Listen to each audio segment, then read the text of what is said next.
Welcome everybody to the HolloTalk podcast. This is Jetpack Nick, and I'm here with a very, very, very special guest today. My guy, photographer, fashion designer, Terrance Donte. Say what's up to the people. What's up? What's up? How you doing, man? I'm good, Once man. I'm again, good. once again, good to see you, man. Absolutely. Good to see Been you a as couple well. days. Yeah, I mean, I got you on the HolloTalk podcast, so it's an honor to have you on here, man. You're a legend. The people gonna find out why. Yeah, I've been excited, man. Definitely been excited. I mean, since meeting you at Rec Philly, I Absolutely. like your energy, and I always like to support people that's doing something, you know, positive. There's much stuff that's going on nowadays. Anything positive, I definitely trying to support. Absolutely. And same for me. That's why I got the Hollow Talk podcast to shed light on people who are doing amazing things and who are amazing people. So shouts out to you for being amazing, man. Thanks, bro. We working at it. We working at Absolutely. So working for the, at it. so let's get right into it, man. So for the people who don't know who you are, can you let them know who you are, what you're about, and what you do? My name is Terrance Donte. I'm a clothing designer, photographer. I got my start in music. I recorded music for over 20 years. I recorded and produced for some artists from former Rockefeller Records, Emilio Sparks, PD Crack, former Dipset artist, J.R. Ryder. Mm, A lot of Philly artists I work with, Reed Dollars, a lot of independent artists who I work with as well. So, about 20 years of experience in the music, and then, music and fashion kind of go hand in hand. absolutely. So, yeah. So like being behind the scenes as far as like recording music, you're doing photo shoots and, you're dressing up, you're buying clothes, picking out clothes. I gravitated to more photography and then now clothing design. Okay. Okay. So I got a few questions, the merit of a good host is to have, prepared questions. Nice, nice. Nah, So I wanted to start off because you being a creative of many talents, how do you use those talents to convey your message to your audience? good question. Real good question. I usually take from my experience. So if I'm designing, like say a jacket or something, I'll take from my experience designing that jacket. So for instance, a lot of times when I travel, I take a lot of photos. Right. So what I've done is some of my photos, I've taken those photos and I've made jackets from those using sublimation. One of those jackets is called the Don Cesar. That's a pink building in St. Pete, and Okay. it's like a historical building. Also, I designed a jacket for one of my photos called the Divine, and the Divine is in North Philadelphia. One of the first racially integrated hotels in Philadelphia. So that's one of the things that I do myself. I take from my experience, and then I utilize my experience, and I put that into like my work. Okay. Okay. So what would you say is the mission that you're trying to push through your work? How would you explain that? The mission is always expression. Okay. It's kind of like ideas come to you, right? Yeah, As a absolutely. creative, the podcast idea came to you. Yeah, It it came did. to you as an idea. So you said, okay, I want to do a podcast. Everyone don't get that idea, right? That's a fact. Well, I mean, lately a lot of people forget that idea. I mean, there's a lot of podcasts, but what I'm saying is you got the idea to do a podcast, right? Absolutely. Yes. So when that idea came to you, you said, I'm gonna fulfill that idea. Mm-hmm. Without a So doubt. kind of like in the same sense. So when through my experiences and through ideas that come to me, I gotta fulfill those ideas. I don't know about you, but I know when an idea comes to me, it'll keep knocking in my head. How does it work for you? I mean, it works essentially the same way. Like, if I get an idea, what I'll do is I'll figure out all the steps I need to take to make that idea a reality. Like with the podcast, for instance, I was sitting in the cafeteria in college with a friend of mine, so we were sitting there just having our regular Friday conversations, and was like, "Yo, this would be dope if we recorded it." And Yeah, I took all the necessary steps. I talked to all the people on campus I needed to talk to figure out if it was equipment available to start a podcast, a location yeah, to start a podcast. And we pieced everything together and we did the podcast for, I want to say, a term or two. And it was pretty successful, which then turned into the HolloTalk podcast once I graduated. So it's definitely similar to your thought process as well. And it says a lot because, you know, like you said, equipment, you Mm-hmm. got to research equipment. Yep. Then as far as how you present it, so you're looking into a lot of things to even present that podcast, you know, and then you're drawing from your own experience and your own character and things like that, when you have your guests on, and then, you know, present your podcast to the world, man. Absolutely. So I'm glad you brought that up, and this is the beauty of the conversation because it just sparks so many different ideas, right? So you even saying that, right? Like, yeah, I definitely take away from my own experiences to convey different thoughts and different emotions and expressions as I talk on the Hollow Talk podcast or any podcast for that matter.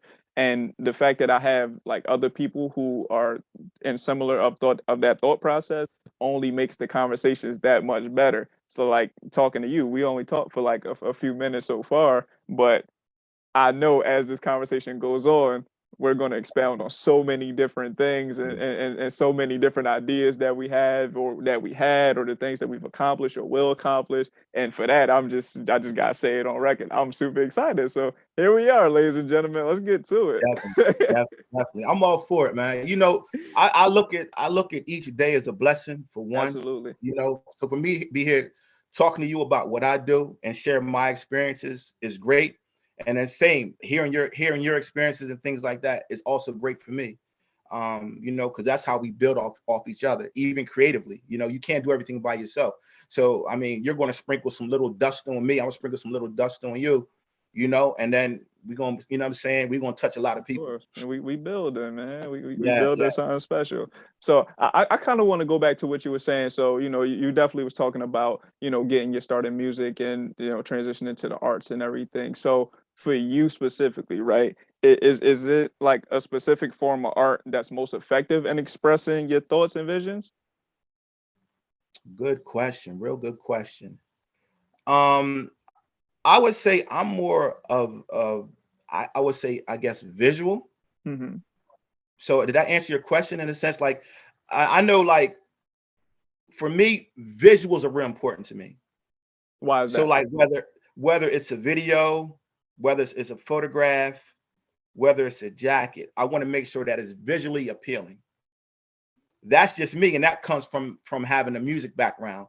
Because like when you shot an album cover, you wanted that album cover to be visually appealing. I'm so glad you brought that up. I'm gonna let you continue. You know, same thing with, like, even with clothing, you want that to be visually appealing. Mm-hmm. So I would say a lot of my inspiration draws from, first, how does it look? And I can really scrutinize, like I can really look at my work, and I can be real picky, you know, because I mean I'm looking down to every fine detail. I want it to be visually appealing, because now there's an even playing field now. Um, no matter if your budget's $100 or $2 million, Mm-hmm. we have access to a lot of the same, um, like Photoshop, Lightroom, Final Cut, Right. Adobe Premiere. These are a lot of the products that I use to create what I have, that, you know, professionals use. They're professional products. So visually, I always try to start with a visually appealing product. Okay. So throughout your journey in each of the specific arts, music, production, photography, clothing, what is the one thing that you kind of take inspiration from as you go through your journey to paint that picture of I want this vision to look like this and express it this way? Yeah, good question. Good question. I'm always going to say that, good question. Think about the I answer. mean, that's good. You know, if I'm asking great questions, you know, that means I'm good at my Nah, job. yeah, nah, that's good. That's good. So really, you know, I draw from life for one. I draw from life. So like if I'm designing a jacket, right? Mhm. I'm designing a jacket. Um, Ideas will come from me from different places. You know, like I might see something with some leather, and I'm like, oh, that's kind of dope. I might see something with some suede, like that's kind of dope. I might see something with some vinyl, like that's kind of dope. So then when I go to like Photoshop, I'll have them ideas in my head.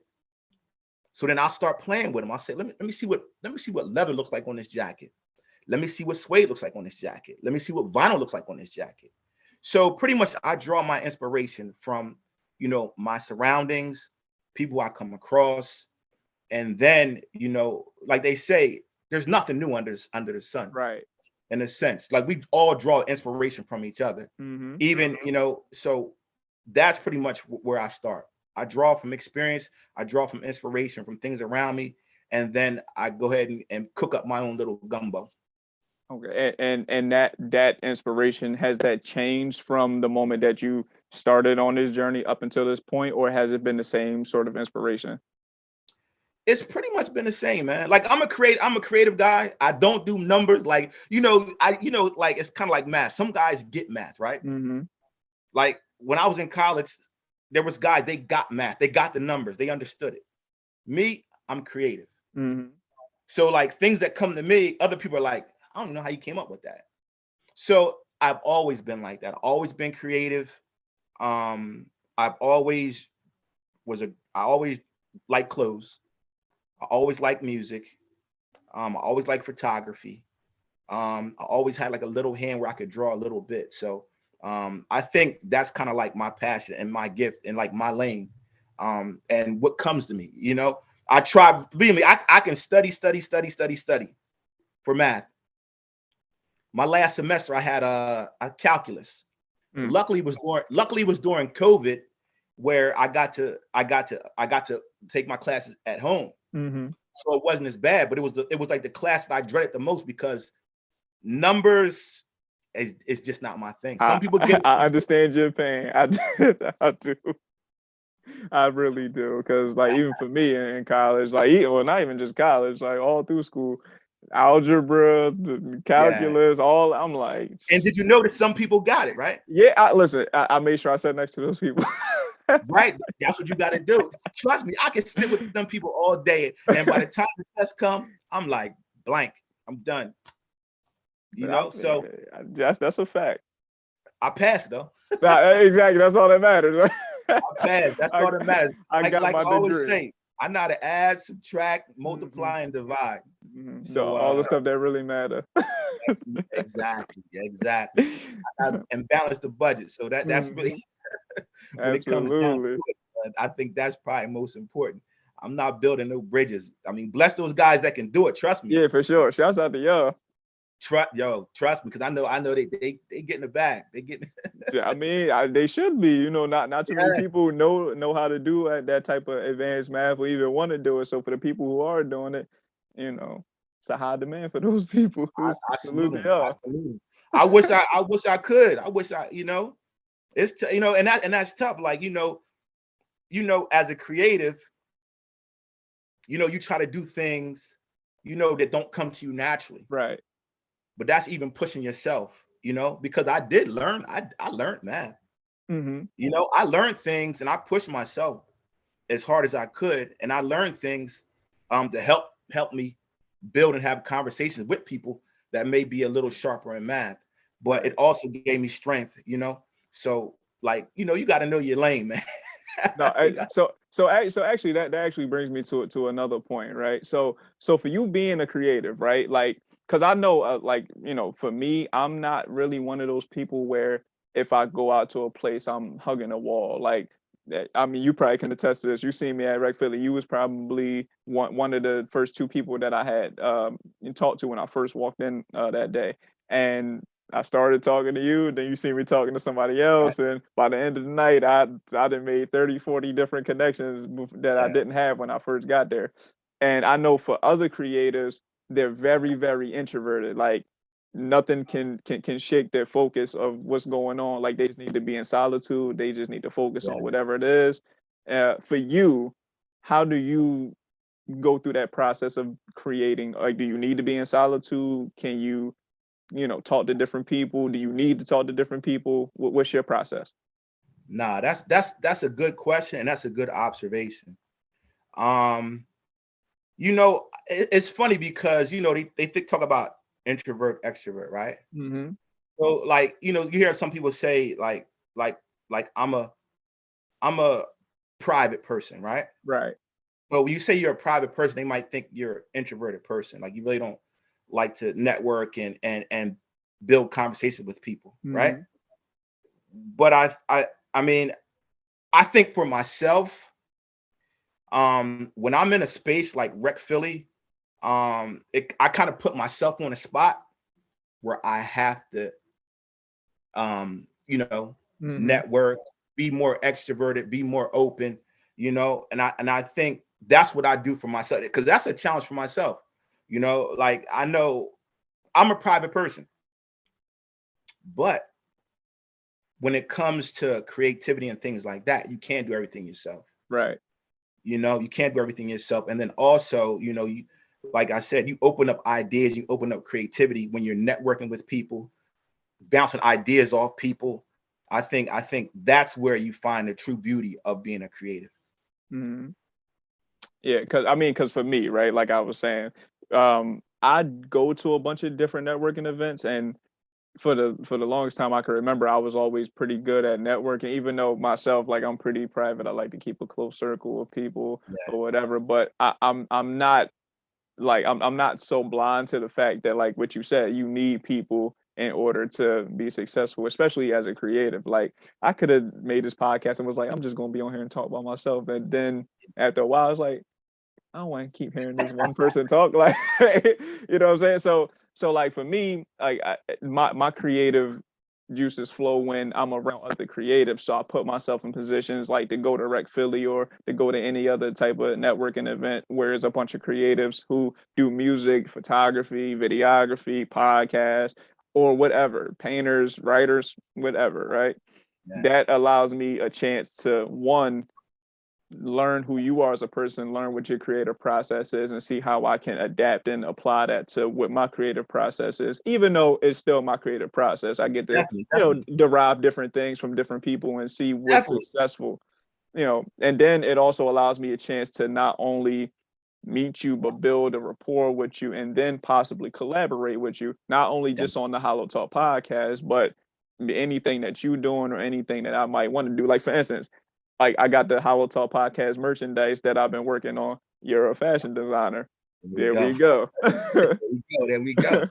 It's always a connection, man. I mean, even people outside of being a creative, there's always, you always try to find a common ground with people, you know, because I mean, I think that's just what makes things better. Absolutely. I mean, I look at like Philly right now. There's a lot of violence going on. It's real Hmm. crazy, and it's sad in a sense. Right. But I know for myself, I try to be open, what I'm saying, and be as positive as I can, because I know people are watching. I got little cousins watching what I do, whether clothing, photography, they're watching what I do. So, Right. just always there's always an eye on us, whether big or small, that have a greater impact on the people that we come across.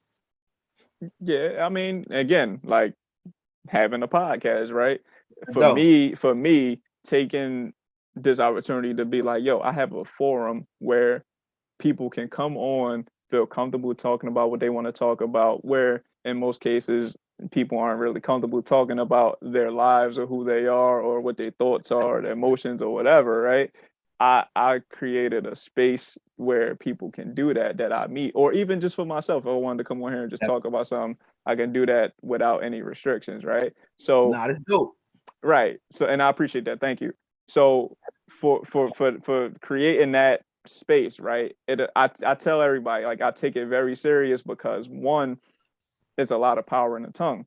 I don't want to have people coming on here saying anything or whatever, and then something happens, and the next thing you know, you come on here and be like, "Damn, like they was just talking about such and such." Like, Yeah, like let's, I try to, I agree. you know what I'm I agree. saying? So like I try to paint, everybody in a good light, especially when they come on my platform because like, I probably don't even have to tell you, but there's a lot of different platforms or whatever that clickbait, they're shock jocks. Yeah, Like, yeah, they yeah, they want you to come on and snitch on yourself or they want you to yeah. say something Totally real crazy. Whereas crazy, the crazy. Hollow Talk podcast, nah, we not doing that. We're gonna have dope people come on and talk Yeah, about dope things, and when they get off the podcast, somebody gonna listen to them and be like, damn, they dope as shit. yeah. You know what I But mean? I mean, you building, you know what I'm saying? Like you setting the tone pretty much. You know Absolutely. the tone that you want to have. You know what I'm saying? And another thing we're talking about, like, I want to ask you, like, people that are introverted, that I don't know how. I mean, I believe there are probably people out there that are introverted and they probably just hold the wall up, right? Hmm.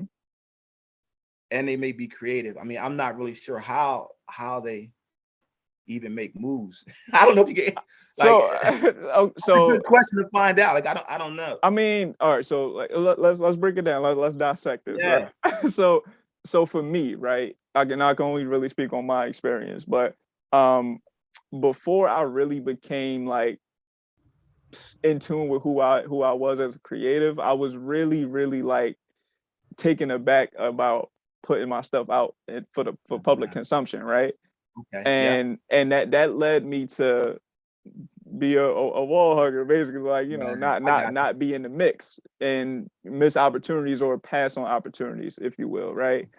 And I had to, sit down and talk with a friend, and my friend was like, "Yo, like, you're special, bro. Like, what the fuck are you passing all these opportunities yeah, for? Like, get yeah, out there and be who you supposed to be. Like, you're destined for greatness. Be destined for yeah, greatness. Don't restrict yourself from the path that you got cultivated for you." So when I had definitely, that conversation, it led me to be like, all right, I see all these people, right? Like, let's just take Rec Philly for instance, right? We all was in there together, right? A bunch of people was in mhm, there together. People got a bunch of different thoughts in their head. People came there with crazy, certain types of goals or whatever, and some people left with them achieved, some people didn't, right? That's just the nature of the yeah, fact.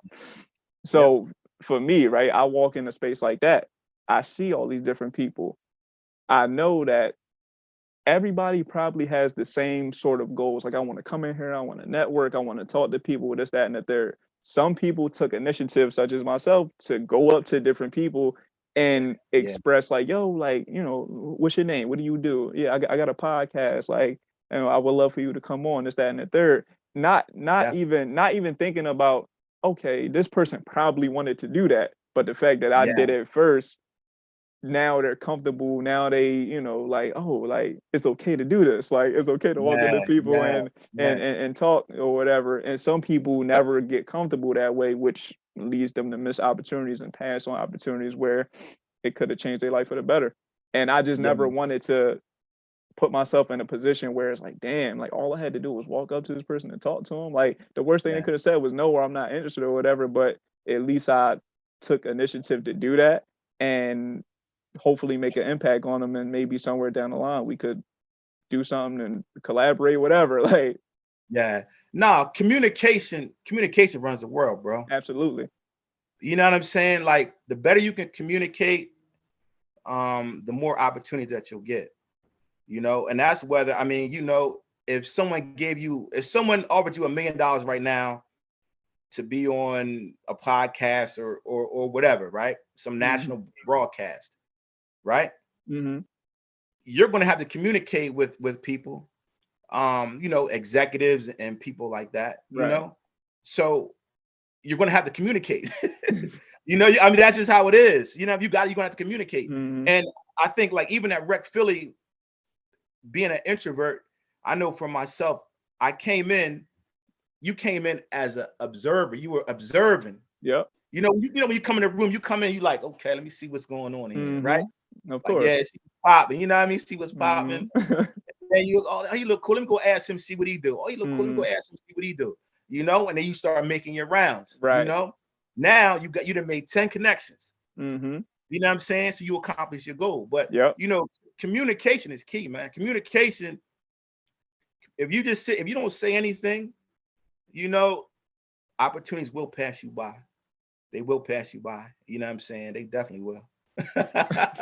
So okay, so that actually brings me to another question. So for you, like, has there ever been any circumstances where that's been the case for you, where you didn't speak up to a person or didn't speak up about something that an opportunity passed you by?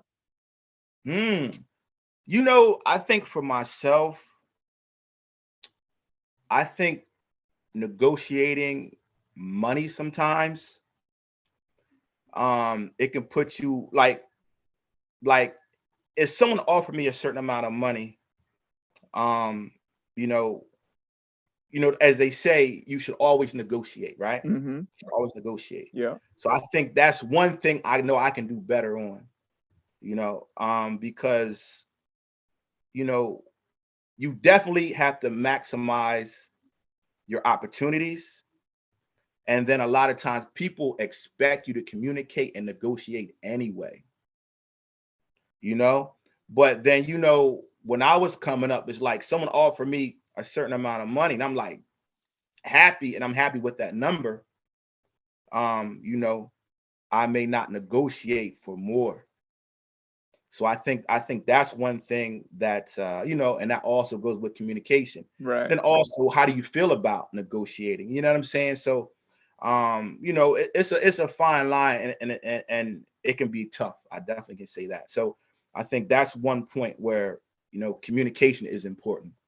Okay. And so That's when you're negotiating. no, for sure. So how would you say, or like, what would your advice be to people who have to go through negotiations or just talking to different, because everybody's not, Yeah, like everybody's yeah, not gonna, be open to talk to you, or, be open to, being, what they call it, compromising on different things. yeah. Like some people just standing 10 toes on what they said and it ain't changing, or they might be standoffish and you might get offended. So how would you give someone advice to say, like, this is how you deal with the different people that you're going to encounter, especially in a business full of creatives?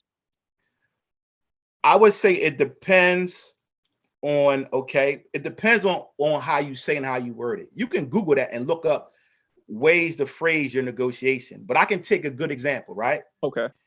Um, most of the artists that I mentioned who I work with, I negotiated with them for the verse. So whether it was Emilio Sparks, PD Crack, J.R. Ryder, I negotiate with them for the verse. That's how it goes.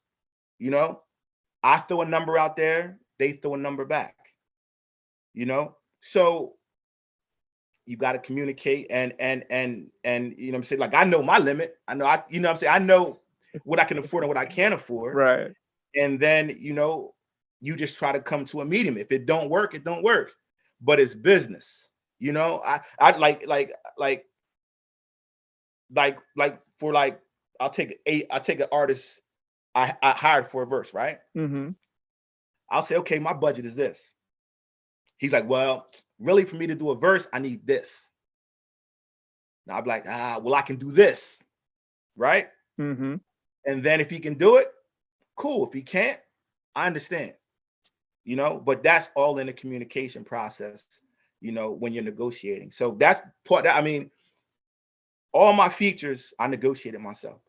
Okay. Okay. Because, and the reason I asked that question is because, like, I know for some people, like, they don't really know how to differentiate business versus personal. So when you go into negotiations or you go into just talking to people, and somebody might be having a bad day and be like, bro, like, I don't want to talk to you. Like, some people You take gotta that you gotta personal. grab people. I mean, because you gotta keep. I try to keep in mind, right? Like Don, like they were talking about when we we're at Rec Philly, what they were saying. Hmm. We are creatives. So I mean, I understand that part, but it's also a business part of it aspect. Absolutely. So you got to respect both. I looked at it like that. You got to respect both. You have the creative side, and you have the business side. So if you can't really handle the business side, it may be hard for you as you grow, more seasoned in the business of creating, because it costs money to create. Your equipment is going to get outdated. You're going to have to buy Right. new equipment in 4 or 5 years, if that, maybe sooner. So you got to fund that equipment. Same thing with a creative that's creating clothes. It costs a lot of money to create. So you got to try to find a way where you can fund your creativity. And I think that's what Rec Philly does good. They bring guests on that really try to help convey that message, and I think that's real important, Absolutely. because like they say, broke creatives, or struggling artists, or struggling designer, or struggling um musician. So now, with all the platforms we have available to us, between social media. I mean, there are all types of Mhm. platforms available to us where we can collaborate and say, hey, listen, for me to do this, I need this, you know? Or, I right now I get into the habit of like I changed my budgeting structure. I changed my billing structure for some of my projects now on the photography side. So now my billing structure is more, what is your budget? And then I work with, you know what I'm saying? They say my Right. budget is this. Okay, this is what we can do, because sometimes you cut yourself short when you just say, I'm gonna charge this, Mhm. because they might have a Unlimited 500,000. budget. You never know what their budget Right, is. right. Now you can already shorted yourself. So that's one thing I've had to learn. And you have I lost money? Of course, because some people they want $500 worth of work for $100. I'm like, everything you're presenting to me for me to do that. It's gonna it's you're looking at, it's gonna be a lot more work for me to do. Right. So that's why it's kind of like, what is your budget? Yeah. So I hope that made sense. No, And answer. it did. Again, I feel like I say this on every episode. It feel Yeah, like say just say what you thinking, because I'm pretty sure it's gonna yeah, make sense to somebody that's gonna yeah, listen. yeah. You ain't gotta break it down, put True. it in layman's terms or nothing Yeah. like that. Nah, because it's important. Like I've been like, luckily with me when I design clothes, right? Hmm. So to keep my costs at a reasonable amount, I do collections. Okay, explain what So collections are for the people who don't know. a collection is a collection of, I'll do sweatsuits. Hmm. That'll be my collection. I may design 2 sweatsuits. I might do a run of maybe 25 or 50 sweatsuits. So that'll be my collection. That'll be for the fall. You know, then once I'm done with that, maybe I'll design some t-shirts. So I can design other small things in between, but I stick to doing collections because that's what my budget can handle. And Right. that, so it keeps everything contained. And also I do fashion shows. So when I do a fashion show, Okay. I may design just for that fashion show. At that fashion show, there are buyers there. That's how you keep the exclusivity. There we go. There we go. So do I want to be Tommy Hilfiger or whoever? I mean, I don't know what the future may hold, but I mean, I'm not going to pass up no opportunities. So I do what I can, network, and try to be in the right places with the right people to see my items and see what I produce, and try to make it happen, man. Listen, I respect it. Like I respect the hustle and the grind, because for me, like I'm really entrenched in the culture. Like I like to, like I'm really big on music, and we definitely gonna talk a lot about music Nice, as nice, this episode goes on. Like music is nice. like number one, right? And then it Yeah, comes, and then it comes fashion and all those other things, because it's all connected. It's all, it's all one culture, right? definitely, definitely, The culture that's pushing the world forward, not even just the community, pushing the world forward. definitely. So us being a part of that, it's like this needs to happen more often. These Definitely. different collaborations of, like, if it's just you coming on a podcast and talking about what you do, how you do it, the gems that you got behind what you do and how you've done it. So the next Terrance Donte is listening and be like, yo, this is how we need to do it. Or the next Jetpack Nick, like, like, damn, like they really got a rapport. This is how you go about building that relationship. Like it Definitely. for me to be involved in this culture and be meeting different people, whatever, it just brings me so much joy and so much understanding of how we do what we do, and how important it is that we do what we do, and how taxing it is. Like this is some hard work that we do. Only doing Definitely. one thing, like, just being a musician, that's already hard. But you musician, producer, Right. photographer, videographer, like, you know what I'm saying, the designer, might be an astronaut, who knows? You know what I Man, mean? I'm just working with ideas that come to mind, man. Like if it comes to me and I can do it, it only makes sense, right? Absolutely. As I mean, so like one of the conversations I had with another creative that I'm real good friends with. They told me straight up, they was like, don't box yourself into one thing. Just say you're an artist. Like, even if you do podcasts, like, don't box yourself into say you're a podcaster. You're an artist. Like, definitely, you're creative. This is what you do. definitely. Like, don't box yourself into this one thing, because it's so much more that you can tap into, and so many more things that you might not even know you might be interested in on the creative side. So, Definitely. you know, Nah, so I commend you. That's what I'm saying. no, I totally agree. And that also goes with marketing too. Absolutely. Because if you look at like Lil Wayne, a lot of the guys, they like, I remember first time I seen that where someone said recording artists or artists. I think I saw it with Lil Wayne. And I thought that was important because before they would say hip hop artist or rapper or rap artist. So that puts you in a totally different lane. When I know like Nelly, the recording artist. So now Nelly's doing songs with Dixie Chicks. Right. Jay-Z's doing songs with Linkin Park. Artist, creative artist. So it's almost, in a sense, almost a marketing thing. But I think it's important because you have different genres. Also, we have bigger opportunities. So like if you come to Dell Toyota, or like you go to Toyota, or you go to McDonald's, right? Hip hop artists might not sound as good as artists, creative designer. So I think that's kind of like the trend that I see happening, which is good. It's definitely good. Yeah, I'm about to say it's good. It's good that that's happening, because a lot of the artists are literal creatives. Like I ain't even gonna get in the name of so many people, but it's so many people like in the hip hop game or just the music game in general that are tapped into so many. Like I'll just say, well, Kanye, like the ultimate creative. Like, definitely. you know what I mean? Like he is so, I ain't even gonna say he's so far removed from being a hip hop artist, but like his impact and his reach is so strong in all these other different fields that you can't even just say he's a rapper anymore. Like, he's competing with Ralph Lauren and all these other people in the fashion industry, and so on and so forth. You know what I mean? Definitely. And it's crazy because when I was coming up for a long time, hip hop had a bad rap. Believe it or not. That's a bar. They don't understand. That's a bar though. Bad rap, hip hop. Yeah, we had a bad rap.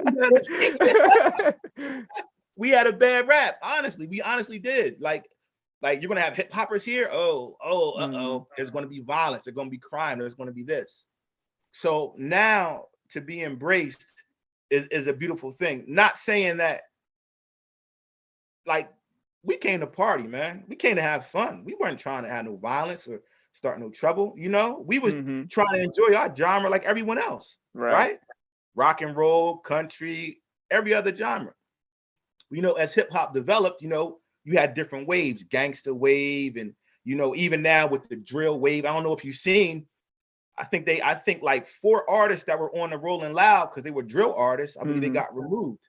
So I mean, even now we still got to be careful. They label you a drill artist. Sometimes that can be detrimental to your progress or your opportunities because some of these festivals are kind of like commingling drill rap with violence and things like that. So we're still pushing. Nice. So look, we're gonna take a quick commercial break. We'll be right back with more of the HolloTalk podcast.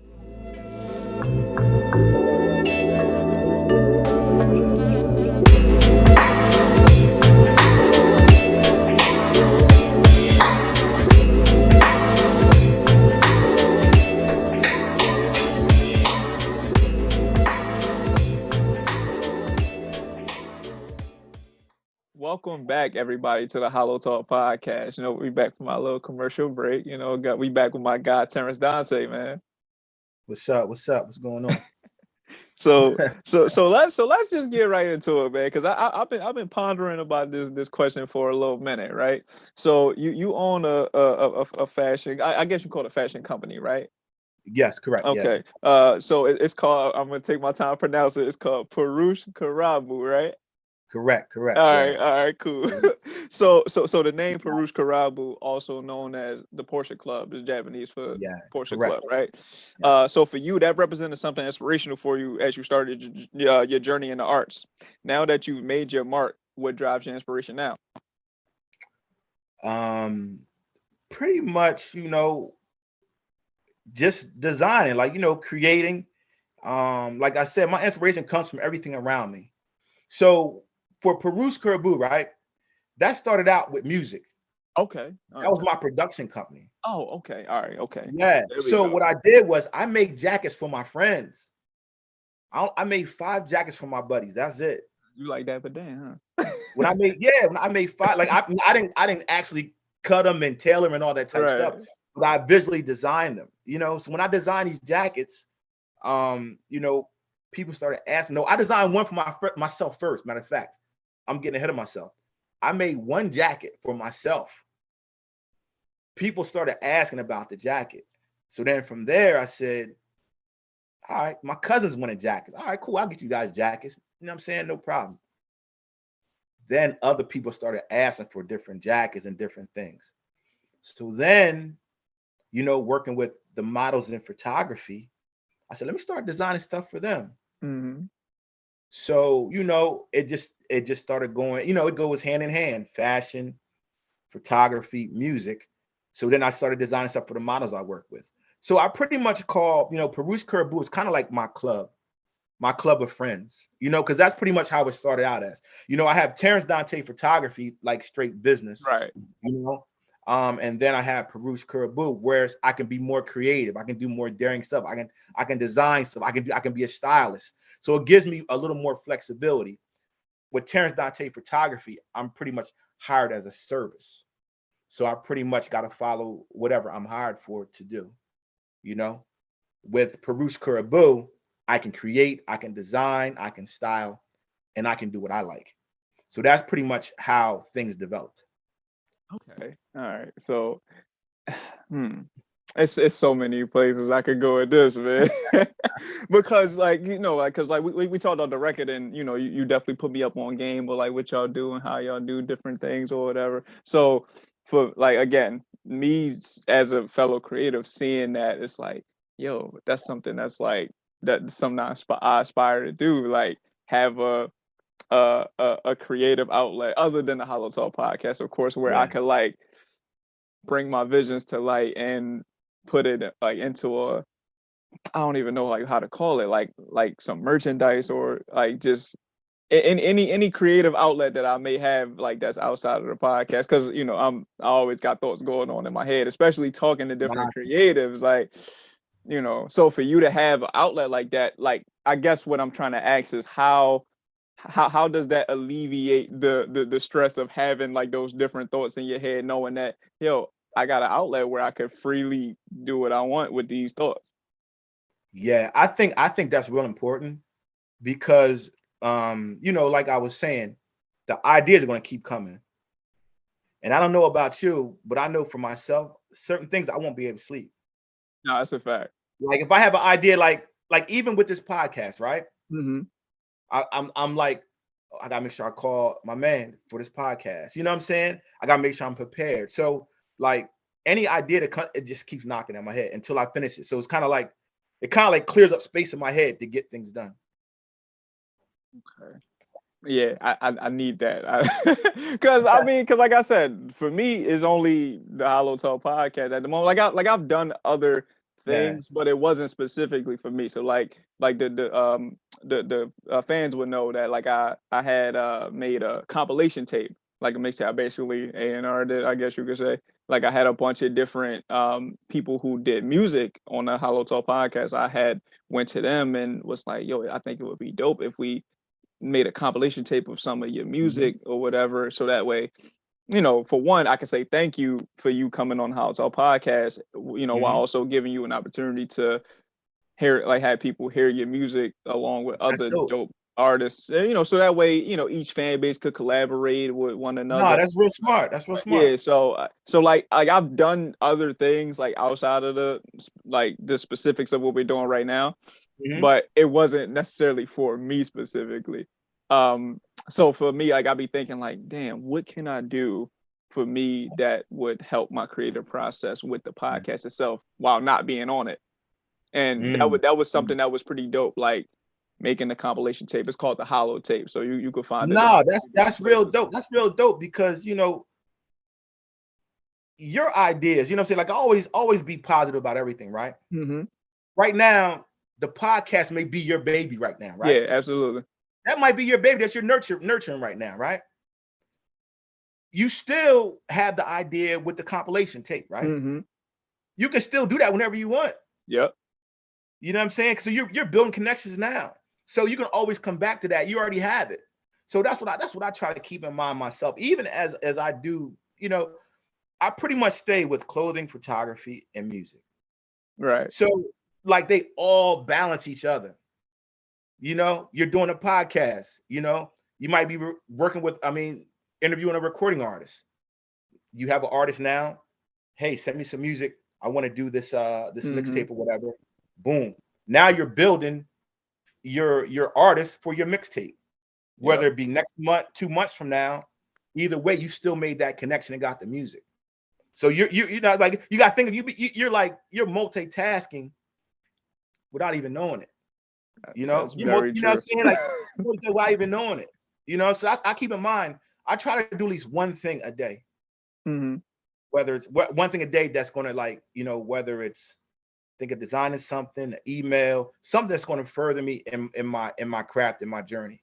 And I look at it, everything. I believe everything comes to you at the right time. Because I Of know when I course. try to force writing, when I rap, when I try to force writing, it's all right. But when it comes to me, it just flows. Like if I'm writing, I got the beats playing and I'm writing, and it's just coming to me. I'm like, it's like water. But when I'm trying to put it together, man, it's killing. It's a pain. It's killing. I always say Alright. it'll come to you. It'll come to you. Okay. So I have a question pertaining to that. So again, me being a fellow creative, and this is for any creatives that's gonna listen to this, or just people in general. You ain't gotta be a creative, but for you, how do you navigate creative burnout?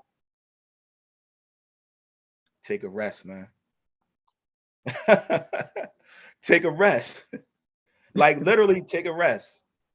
The thing is, even in your resting state, I know for myself, I'm still creating, but I know I need a rest. Yeah. You know what I mean? Like I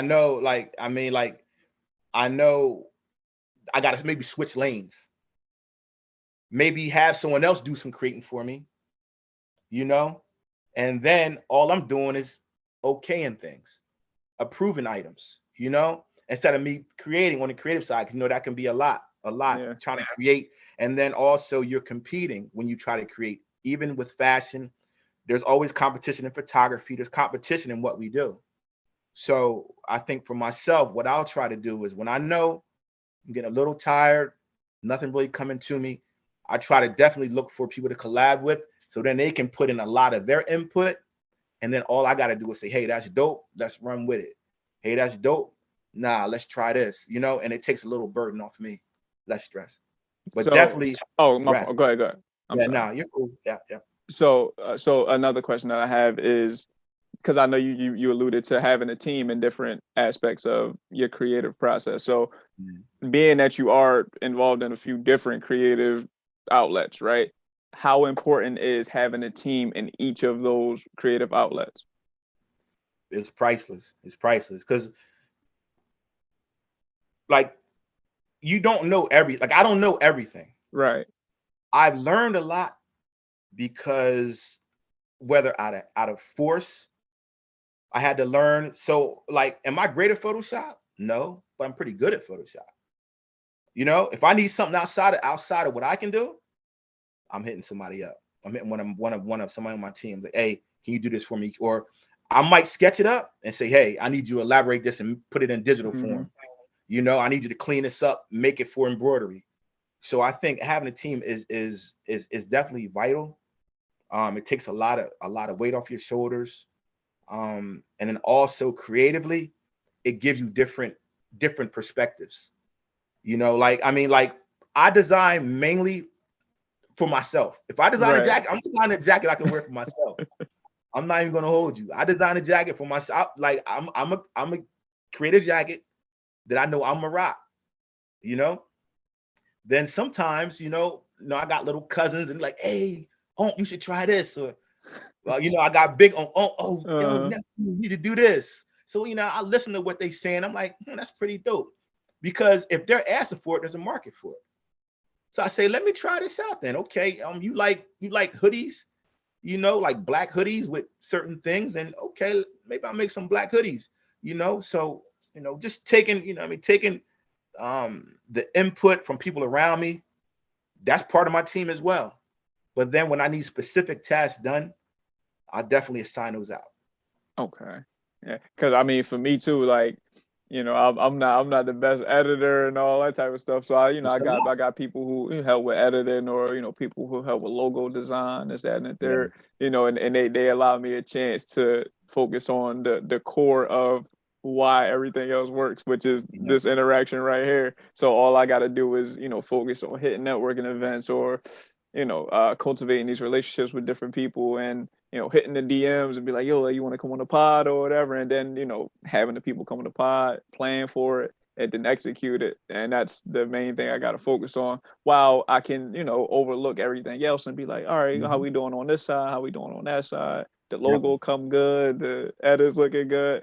Like, Definitely. shouts out to my folks for helping me make the HolloTalk podcast what it is and what it will continue to grow into.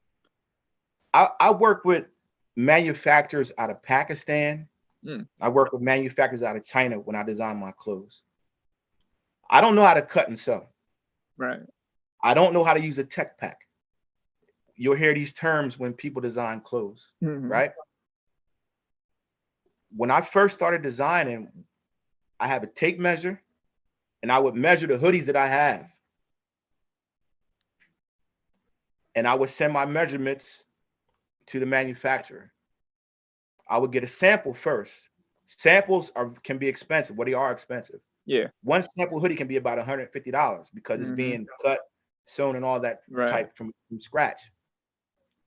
So I would get my sample, and then I'd be like, okay, it's too long in the sleeve, it's too tight in the chest, and then I would make my adjustments and send them back out.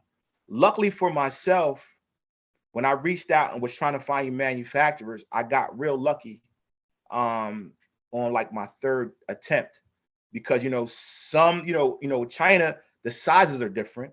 Yeah. Pakistan, the sizes are a little bit different too. So that's the problem. A lot of times, what I face is the sizing. So that's why you gotta. I know for myself, I had to get my sample first, make adjustments, and then have them do my bulk orders. But like I can't. I mean, I thank them all the time.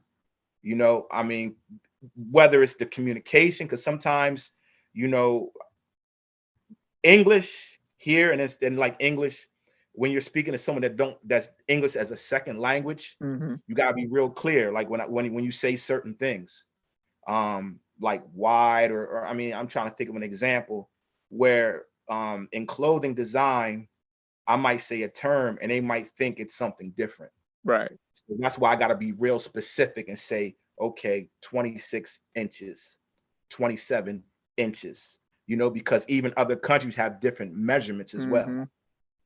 So that's one thing that I've learned. And then, luckily, they've been good, man. They've been like, I mean, the guys, the manufacturers who I work with, I've been working with them for over 4 years now. Yeah. And they give me good quality stuff. Oh, all Yeah. right. Well, shouts out to them. See, I ain't gonna lie, you beat me to the punch, because that was like one of my one of my other talking points. I wanted to give you some time to talk about people that you wanted to highlight, like that you work with, or people that you just wanted to shout out. And it could be in any of the creative outlets, whether it's people you produce for, people you've been on songs with, people that help you with the clothing line, people you shot photos for, anybody you want to highlight that you work with. Or also give me this too, as a second part of the question. Is there anybody else that you will want to work with in the future too? Two questions. Oh man, that's a good question. I can't really. I can't really shout nobody out. I mean, because I would probably miss people, and I appreciate everybody I work with for one, because even when you're working with like a model or something like that, they're trusting you, you know, Absolutely. to fulfill, what I'm saying, their creativity as well. So like everything is a collaboration. So I can't really shout no singular particular person out. I would definitely shout out all the models I work with, all the producers I work with, all the artists I work with, all the clothing designers that I have collabed with, um, pop-up shops, stages that we shared. Whether like I just did small business fashion week, Okay. small boutique fashion week up in New York. I did that 2 weeks ago. Shout them out. I did Atlantic City Fashion Week season 19, so I would shout them out. Luxia Magazine published some of my work. Okay. Maxia Magazine published some of my work, and Vigor Magazine published some of my work. That was just some of the recent publications that I've gotten within the year. Oh So, wow, man, you've um, been working, huh? yeah, nah, it's I'm still learning, like, because I've never really submitted work to publications before until maybe Right. last year. No, until this year. Oh, wow. Maybe this year. This year I started submitting work to publications. And that's good. It's good. It's good for marketing. It's good for my brand. And people like to be published. Have a magazine. Have it Billy Blunt, matter of fact, up in New York. So publish some of my work as well. So having those type of opportunities, and not even thinking about those opportunities. So that's something I learned within this year, that there's publication opportunities out there for us as photographers, and that help you as your brand, for demand. That's what pretty much. Absolutely. Yeah.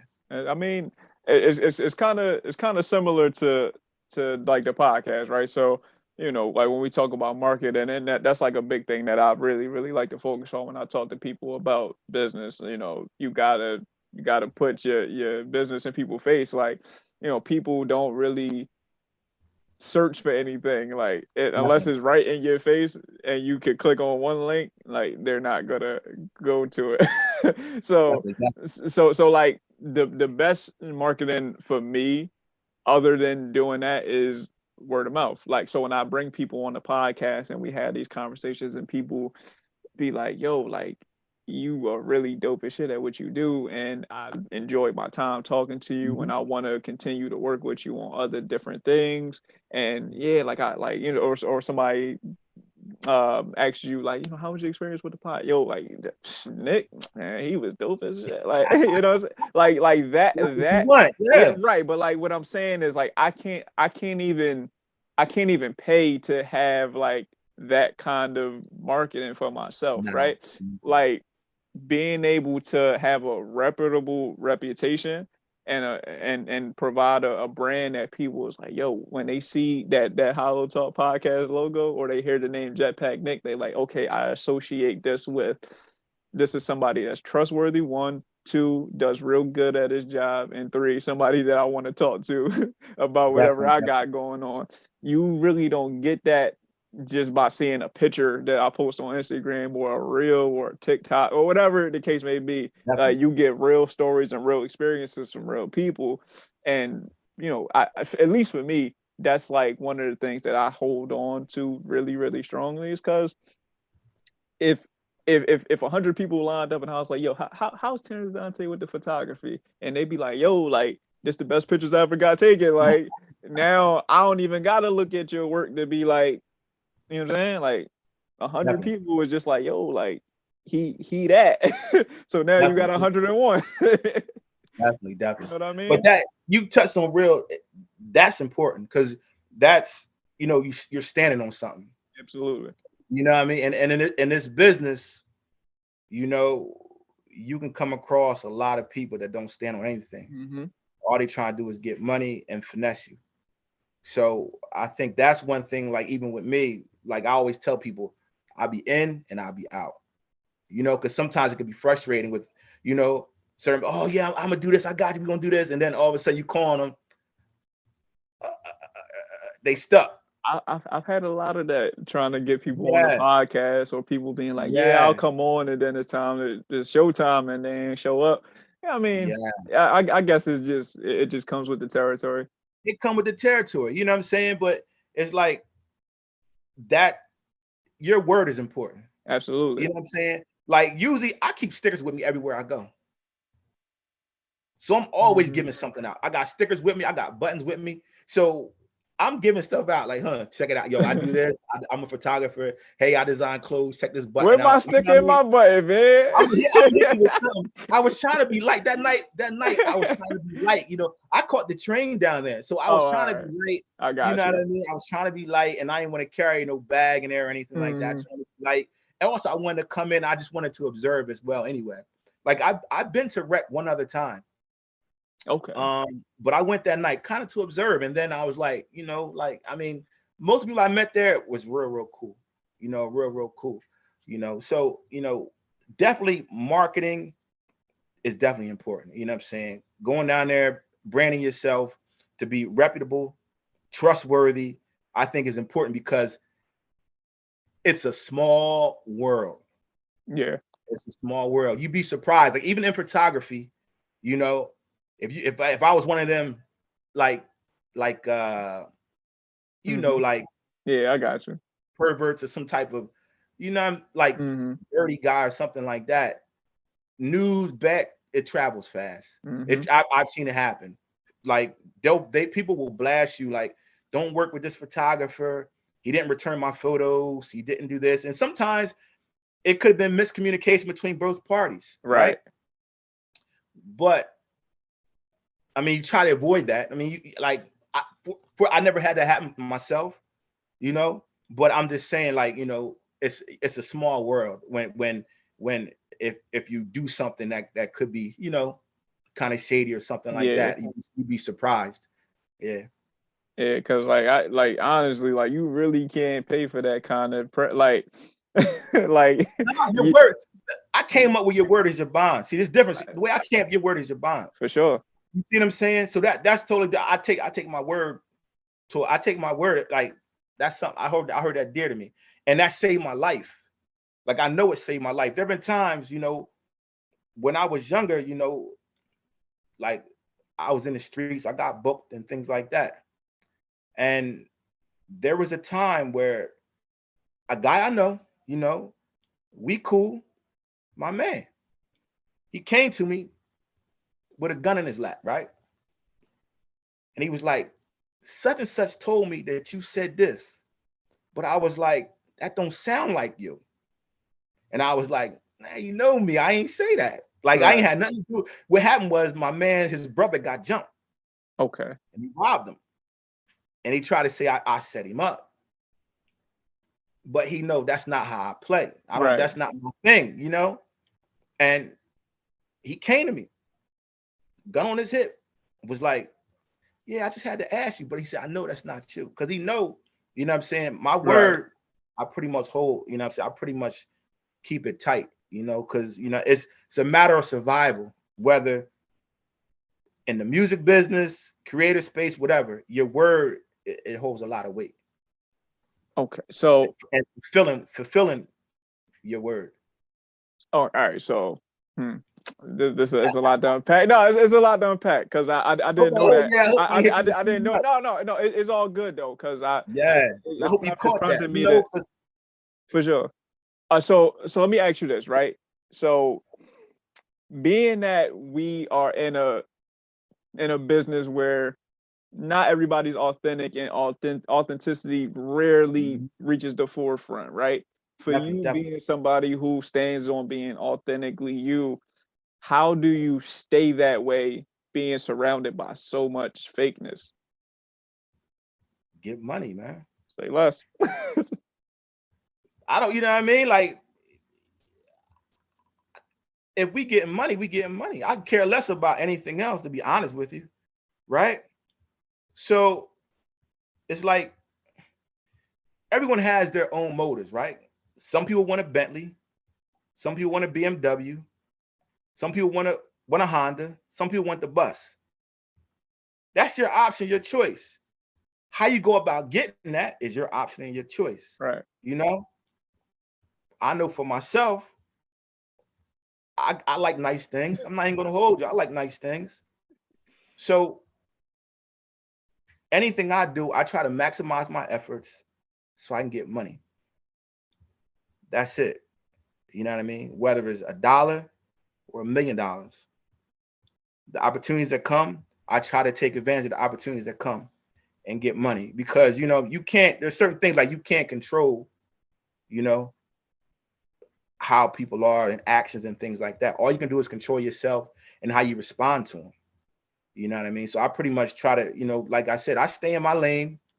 You know, I do what I can, and I try to have fun and maximize my efforts. That's the bit. The business is crazy. The music, the music, the stories. Yeah. Music business is crazy. I went. All right. So I was recording a song with PD Crack, right? Shouts out to PD Crack. So what's up, Crack? What's going on? So I recorded a song with PD Crack, right? So I booked Batcave Studio. Mm-hmm. So I had Batcave Studio booked. I went to the studio. I got a drum machine on one arm, and I got my recorder in one arm, right? Mm-hmm. I get down there, they're shooting a movie with Charles Dutton and Young Savage. He goes by something else name. I forgot his name. He goes by something else.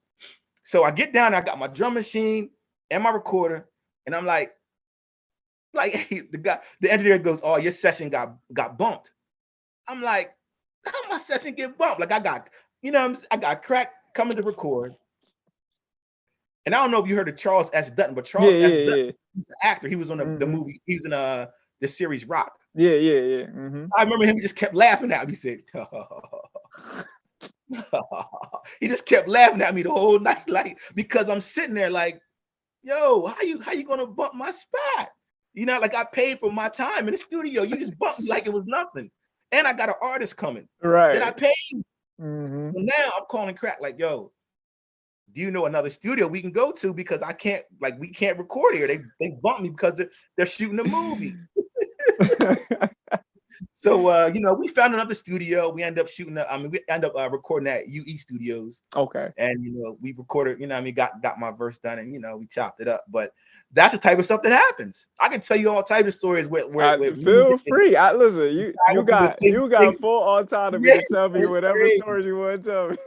Man, it's crazy. I've had some crazy stuff happen, man. Crazy stuff happen. Like so like what's like one of the craziest stories like that you could tell on camera? Oh man, let me think. Like good or bad or what? It's up to you. Whatever you feel as though you could talk about. I already told you I ain't put you in a position that's gonna make you look crazy. It's all cool. So man, I can tell you how like all right. So my cousin was going with Emilio Sparks, from Rockefeller State College. My cousin was going with him.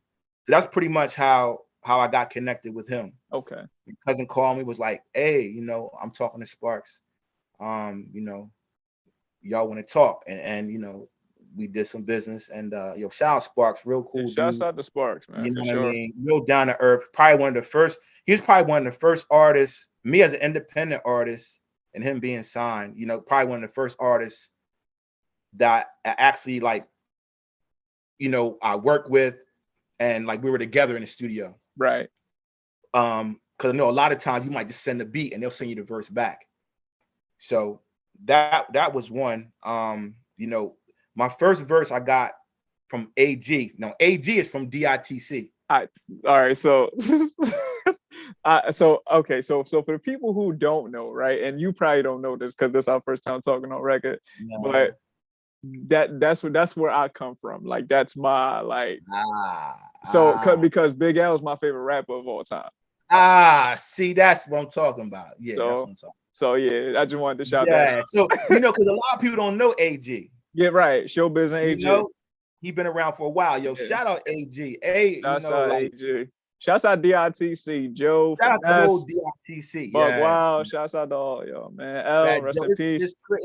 It's crazy. Like with AG, I just reached out to his management team, and I was like, yo, if I can get a feature from AG, like I can stop rap tomorrow.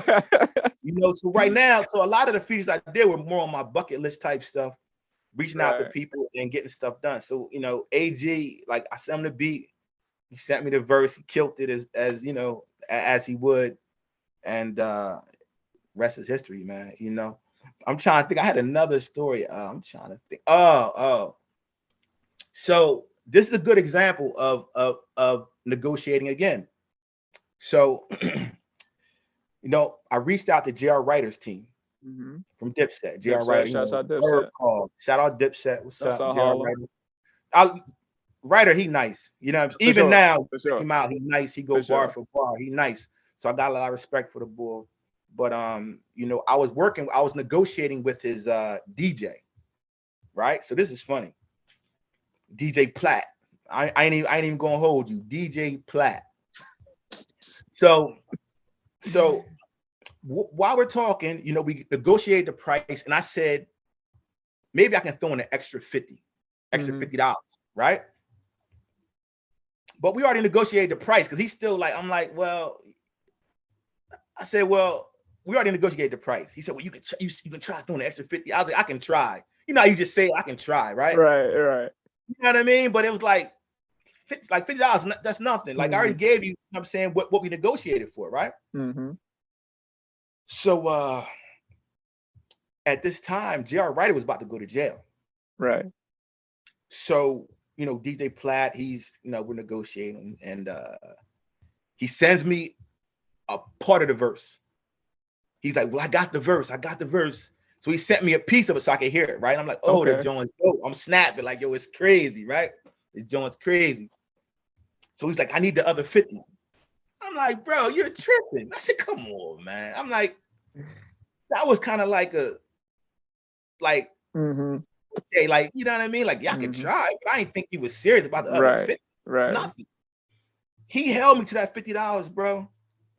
I was about to say Nixon. I was about to say keep the verse. I don't want nothing. Man, keep it. I don't want nothing. You know what I'm saying? Like I'm mad. I'm like, keep it. Like, because to me that was petty. Like we already negotiated. Right. You know what I mean? Like so. I end up sending the $50. So I get the verse. So he sent me. That was one of the craziest. That was probably one of the craziest. Nothing, you know what I'm saying? Nothing bad to JR, but your DJ Platt, man, you something else, man. You something else. Oh Yeah, man. that was another one kind of crazy. Oh man, no, it's all right. All right. So look, I mean, let me see, because I'm definitely gonna give you the full time and space to tell your story, because like when you come on a podcast, like people be interested in hearing about a bunch of different things or whatever, but people really want to hear the stories, man. Oh yeah, you know what I'm saying? They want to hear the stories. So I could. You know what I'm saying? I carry records for Biz. Rest in peace, Biz Marquis. Rest in peace, Biz Marquis. Super legend. I carry records for Biz. That's crazy, man. I carry records for Biz, and when he beatboxed the song, just like the record, it was crazy.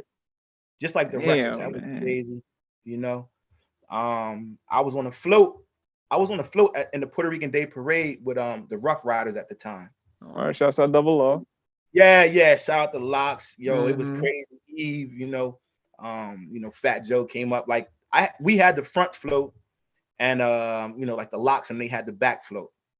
So we was going through New York City. That was a cool experience, man. It was fun. I did a song for a documentary film that was in the Tribeca Film Festival in 2010. You talking heavy. You talking heavy. So I'm gonna tell you how this came about. It was crazy because I recorded a song. I gave it to my DJ, my man, right? And he was like, "Oh yeah, they're going to shoot a documentary film, and they're going to put your music in it, and this." I'm like, "All right, cool. Like I really didn't think much of it, like a documentary film. All right, cool. So then, because they were in England, that's why I didn't really think much about it, because they were in England. So I'm like, we're in England, like so, and I'm young, I don't really think about it like that. So, about a year passed, my man called me. He's like, "Hey, we're going to Tribeca Film Festival. the documentary comes out, it's gonna be premiered. I'm like, word? He like, yeah. I'm like, oh, we up there. Let's do it. It was dope, man. It was, we got to the that's Tribeca Film Festival is a film festival that was started by Mm-hmm. Robert De Niro. Mm-hmm. So got to the Tribeca Film Festival. Documentary was incredible. It was about a young man. They chronicled his life from high school to college. He was from the South Bronx, rough area. Mm-hmm. Boogie Down Bronx. Yeah, Boogie Down Bronx. They chronicle, college. He went to Brown. Okay. College is expensive, so Ivy League. definitely. So it was a big deal for him to go to college. So they chronicled his life from high school to college. So he went to Brown University, then he went back to his high school to teach. Mm. So it was a dope experience. They had like KRS One feature on the soundtrack, Drez feature on the soundtrack. Yo, hold, time out. You giving the people too many gems right now. Just we gotta give them a little bit of a break, just a little bit, just a little bit. So listen, ladies and gentlemen, we gonna take another quick commercial break. Listen, my man Terrance Donte is killing it, man. but listen, we gonna keep with the stories though, but we gonna take a little bit of a break and we'll be right back with more of the HolloTalk podcast. Nice, dope. Welcome back, everybody, to the HolloTalk podcast. We back from our little break, man. We gotta take a little break in the action. We hitting y'all with gems, man. So let's get into it. Before we took the break, you was telling us about your stories of your life, man. So please do continue, man. Do continue. Well, we're talking about the acting thing. So right. Mm-hmm. yeah. So just upon stumbling around, emailing people, looking things up, they needed some people for Creed. Creed was Creed 3, the last Creed. You was in Creed? The last one. I ain't show my face, but I was right. I was an extra there. Okay. So, all right. so the point, like, I just stumbled upon it, man. I stumbled upon it and I was like, it's pretty dope. I'll do it. You know what I mean? But the people that act, I give everything to you. I tip my hat to you. I act, man. I do. So I listen. First of all, it was a 12-hour day. It was about a 12-hour day. My job was to be like, imagine doing that for 12 hours. Mm. I was struggling. They gave me a peanut butter and jelly sandwich, a bag of chips, and something else, right? Like 2 breaks. Michael B. Jordan was there. Uh-huh. Tessa Thompson was there. Yeah. Sly was there. Dolph was there. Michael Buffer was there. Damn, everybody was there. We actually shot my segment in Chester in a back lot. The segment I was in, they did a green screen in the back of us. Damn, that's crazy. It's crazy. The scene in the movie is when they're in the Barclay Center. So where I was at, we were in Chester with a green screen. Mimicking Brooklyn. Into the Barclay. Yeah. So, I mean, when you were talking about, like, as far as like having patience and like, they try to get me to come back the next day. I'm like, nah, I'm cool. Nah, my cousin was actually, she had a bigger role. My cousin was actually like a guard. She played like a guard, like a guard in the boxing area, right? Mm-hmm. Now, with acting, you have the union. Yeah. So she was in the union. So when you're in the union, you know what I mean? You get cheesesteaks and cheese and grilled cheese. You know what I mean? Yeah. They get filet mignon and all the good stuff. But they got put to like they had their own separate cafeteria. Mm-hmm. My cousin was not getting the union. I'm like, guys, I just stumbled upon this.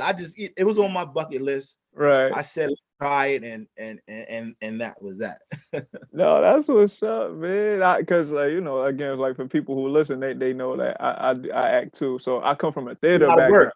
I come from a theater background though, so Okay, I okay. had I had did I had did theater in college. This was something I always wanted to do or whatever, and I just never took, like, talking back earlier, like I just never wanted to take them steps to achieve those goals until I was ready.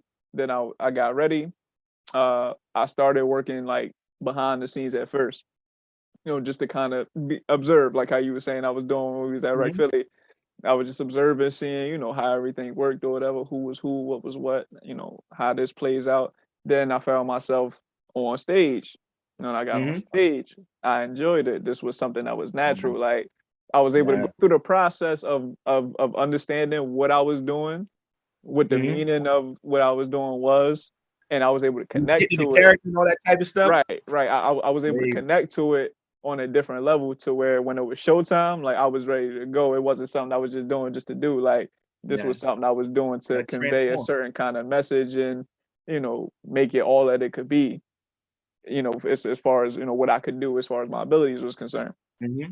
It propelled me to do other things as far as the acting thing is concerned. Like I guess I had did a movie. I had mentioned that to you. It's supposed to come out next month, so I'm excited Okay. to see that and everything. Thank you. And when I Mike, do get the congratulations, bro. details and all that, I appreciate that. When I get the details, I'm gonna definitely send it to you for sure. You Well, you might definitely. you might gotta pull up to the premiere, man. Listen, bro. Listen, I'm there, man. I get the invite. I'm there. You know what I'm saying? Well, consider invited. Yeah, invite. I'm there, man. Like I love this type of stuff. I enjoy it. That's one thing I always say about have fun. Have Absolutely. fun. Have fun doing what you're doing. You know what I'm saying? I know there's business involved with it, but also try to have fun and enjoy the moments. You know what I'm saying? Enjoy the time, that you're doing it and appreciate those times, yo. You know what I'm saying? I always say that to everybody, because what I'm saying, some people ain't fortunate to even Right. make any of these moves. So I always appreciate, because I know even myself, like trying to get equipment, trying to buy equipment, Hmm. trying to get studio time, trying to buy studio time, trying to get stickers, trying to get the smallest things now that is cheap. I remember 1,000 stickers maybe 100 stickers might have cost me $1,000. I can get 100 stickers for $25 now. Damn. You know what I mean? Screen printing.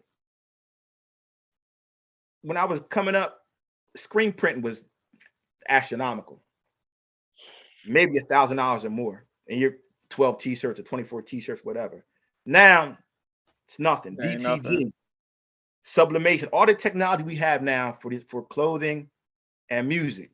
DTG clothing, sublimation clothing, screen printing clothing, embroidery clothing. Hmm. Um, all this technology has advanced and has lowered the cost for us to do it, for me to do what I do. So I gotta salute that. For I sure. don't know how you feel yourself. I Yeah, mean, I got to as well. I listen, like if I had to go through the rigors of like of not being able to just press a couple buttons or whatever, I may not do maybe because I yeah, know for me, like I'm definitely dedicated to what I do and the dreams I got set for myself. So maybe I would have stuck with it and found a way, but I'm glad it's easier now than it was then for sure. yeah. So It's the thing is, it's not. I mean, I can't. It's not easier, but the cost is more cost. It's more cost effective now. got you. You know what I'm saying? It's more, I guess, consumer friendly now. How about that? Because Indeed. before it was for the pros. Yeah. You know, it was strictly for the pros. Those mad people we was talking about earlier. Yeah, yeah, strictly for the pros. Now it's more consumer friendly. So, and the quality Yeah. is, what I'm saying, you're getting a good quality at a consumer friendly price. Trust me, I know some stuff is expensive. Yeah. Laptops are not cheap. Podcast consoles are not cheap. But I mean, compared to what they were, Hmm. um, it's definitely economical. You know what I'm saying? Where it's not like something that's far out your reach now. You can Yeah. say I want to produce an album, and you pretty much get it done. A couple phone calls, MacBook Pro, whatever, microphone. All right. Yeah, So okay. So oh man, it's just so much going through my head, man. Cause like I said, we've been talking for a little minute, so I definitely don't want to keep you too much longer. yeah. But I got so many different things I want to talk to you about. So since we getting towards the end, let's have a little fun with the conversation, right? So I know that again, you're involved in music and fashion and all these different things. So I gotta ask, like I just have to do it. Do you have a top five musicians, rappers, fashion designers? Like talk to me, Man, man. Talk to me. top five. Top Wow. five, and this could be under any criteria you wish to do it. Like the Yeah. best you've ever heard, the best people that make the best music, whatever your Yeah. criteria is. All right. So for fashion and clothes, I would say my top for fashion and clothes is Dapper Dan. Shouts out to Dapper Dan. Dapper Dan, he's a he's a designer from Harlem. I got a chance to meet Dapper Dan in Harlem, actually. Oh wow, Yeah. wow, yo. That's on my bucket list is meeting Dapper Dan. Oh, So I you mean, see, you gotta get with me. That's you know what I'm saying. yeah, like that's on my bucket list to meet Dapper For Dan. sure. Just because like what he did at that time, like them Yes. jackets he made from like the luxury brands, Mm-hmm. Gucci, Fendi, Louis Vuitton, and things like that. Um, and then how he added his, not added, but how he created jackets and different things for those artists was incredible. So he's definitely top. He'll be one. I'm a big Versace fan. Okay. I'm not even gonna hold you. I like Versace. I like their patterns. It's called Baroque. I Mm-hmm. like the Baroque patterns. So I do incorporate a lot of Baroque in some of my bathing suits. I have some Mm-hmm. Baroque. They're like my top. And then I'm just trying to think of anyone else in particular that I can think of. Oh, of course, like Carl Kanai, Shouts out to Carl Kanai. April Walker Ware. Oh yes, absolutely. Um, April Walker. Shouts out I to mean, her. I mean, like I feel like I've seen fashion recycle itself Yeah. where I can say new names now, kind of like there's a girl named Devin Milan, and she pretty much designs on the same scale as kind of like a Dapper Dan, Mm-hmm. where she may take like a like a Gucci shirt or whatever, and then she'll redesign it, repurpose it, and make maybe a bra or a corset out of it. So I've seen like a lot of new designers come up that have patterned themselves after like a Dapper Dan or like a Versace. There's a few other names out there. And I mean, of course, like Virgil, Right. Virgil Abloh. Shouts out to Like, I Virgil. mean, I like as far as with Virgil, like the scale that he's working at. Well, Yeah. RIP, but Rest in like peace. the Yeah. scale he was working at with those luxury brands. Like for him, African American man, Mm-hmm. creative designer, creative director, in that capacity with those luxury brands. That's kind of like a big deal. So Right. I definitely respect that in a sense. As far as music, Yeah, this is what I want to get into. man, Yeah, I need to hear that top five. man, top five in music. That's tough, man. That's real tough. So I can give you my top five for today. That will probably be the best I can do You because sure? I can't say like my top five today. What I was had Cameron. Okay. What I was playing today. Uh, um, man, man, I definitely like Nas. As you should. As you should. Jay. Um, man, let me think of who else. Beanie Siegel. It sounds like you're naming an all-time list. That's what it sounds like. Yeah, like Jadakiss. Um, that's what I was listening. That was what I was listening to today. So the rotation changes because it depends the mood. I might throw some Mobb Deep on. Certain days I want to hear. I respect it. That's my So favorite rap group of all time. Well, favorite rap who's duo, that? I Mobb? should say. Yeah, that's my favorite rap duo of all time. Yeah. See, yeah. So like there's there's so many artists, man. And then even I always show the home team love. I always show For my sure. Philly artists love. I can't name too many of them off the top of my head. I know that I really rock with. I know like P&B, R.I.P. P&B. Yeah, R.I.P. You know what I P&B mean? That rock. was that situation. I really like P&B. I never met him, but I liked his music and I liked how he broadened out, you know, like as far as his sound like nobody from Philly. Right. Let me see who else. Of course, Little Uzi. I respect all these guys, man. All the Meek Mill. You know, I can't like to have as many artists that we have that are really making an impact on the national level, world level, coming from Philly is incredible. Yeah, You absolutely. know, I mean, no matter what people say, there's not that many, or there's no love in Philly and things like that. There's still like when I'm in Atlanta or whatever, or Miami, you know, like I'm from Philly, they're like, oh yeah, Meek Mill. You know what I mean? Little Uzi, you know, so there's always that connection wherever you go because they made an impact on people all over the world. So that I always show the home team love. You know, I came up in the LG era. So LG the teacher, you know, he was from Pop Art. He started Pop Art Records. LG the teacher had Cool C, Steady B, 3 Times Dope, Roxanne Shante, I believe at one point as well.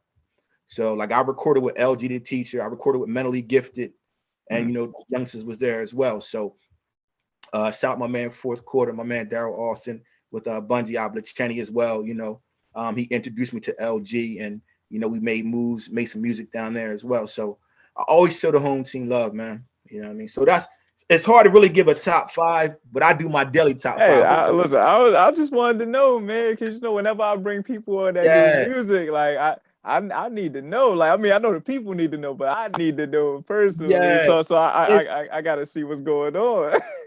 it's tough, man. It's tough. You know, some days you want to hear bars. Right. Some days you want to be, you know what I mean?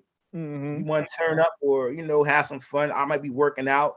I might throw some like, you know, who our Juice World, R.I.P. Juice R.I.P. World. Juice World, yeah. That kid's incredible, man. The kid's incredible. Like I watched a documentary on him. He was freestyling, like, you know, he don't even write. It was like watching that documentary and watching him write and watching him record rather was incredible. Yeah. Same thing with X Tentacion. You know, talented kid. So, you know, I give respect to all these dudes, man. You know what I'm saying? You know, the music game's a tough game. Absolutely. Competitive, you know, the business is tough. And trying to, you know, be creative and, you know, keep that balance, you know what I mean, to be yourself can be real tough. So, you know, I mean, I salute any artist out there, you know what I mean? Because it's a tough playing field, you know, you got to be strong.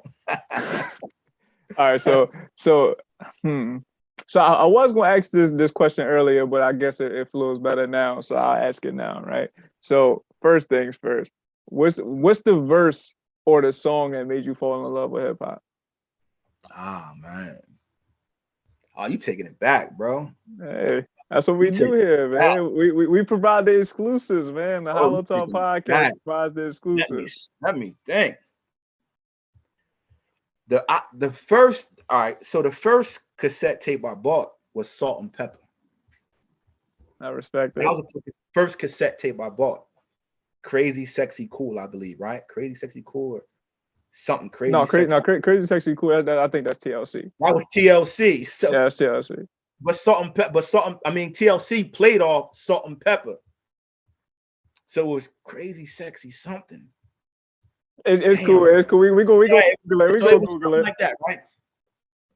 Then I would say, man, it would have to be Run DMC, man. Okay. I mean, it's crazy to think. Well, I won't even say it's crazy to think because like Run DMC was really like the forefathers of like what we think of as modern hip hop, like crazy.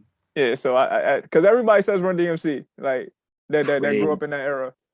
Crazy, because you know Run DMC, like I can't even think of bars, right? Like that's Daryl. You know the way they go back and forth. You can call me D.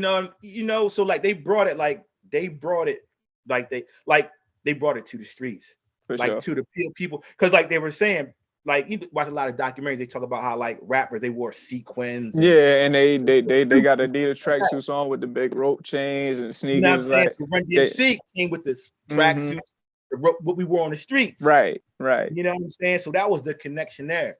And that I mean, I think that's probably why they touched so many people, because it was they made it like more relatable, you know, to like what guys are doing in the streets. Like Philly was lovely, man. Like, like Parkside Avenue, I would see Schoolie D, walking up the street.